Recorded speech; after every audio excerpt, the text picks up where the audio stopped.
No, what we do is we set our rows, and we have a 300-foot tape. We run the tape down the row. And then we go down and we dig our holes down the row, depending if we do 3.5, 4-foot spacing. Then we have another guy that goes around. How big a diameter of the hose? Same size. We don't dig it out 3 times the size.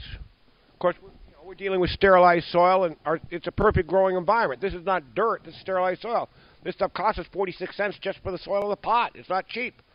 You can't take shortcuts, guys, growing stuff. You really can't. That's like going out and buying a bag of potting soil at the grocery store for $1.99 and wonder why your plant don't grow. It's glorified mud. Not to mention a few weed seeds, to say the least. You go out and spend the money on Miracle-Gro and get a quality product or a quality soil. Miracle-Gro is just one of many. Anyways, you do not put a tablespoon at the bottom of your hole. It'll pop the plant right out of it, as you can see. You got to spread it around the hole and fold it into the side. Okay, and that's that. Then you whack your plant in, and you have somebody come up and you plant it the same level in the pot. Now you got your row in, then you come back and you mulch your plant with a pine bark, then you run your drip down over that. No brainer.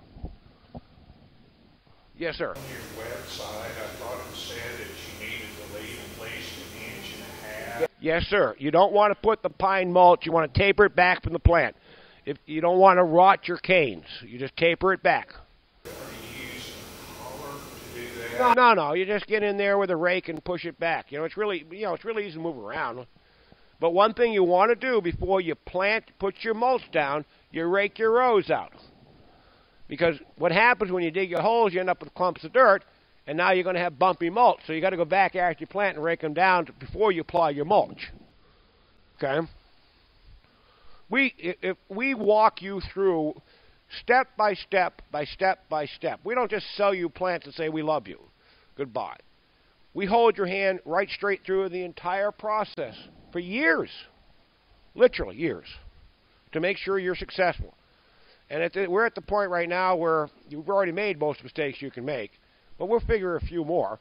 But the truth of the matter is we've kind of got it down pretty pat. Wouldn't you agree? Well, you've seen an operation, one of them.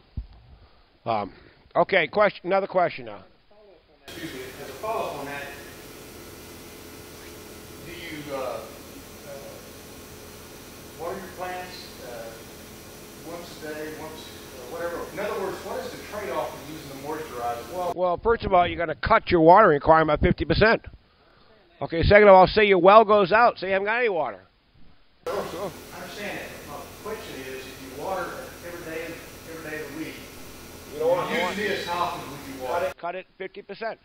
You cut your watering expense by 50%. So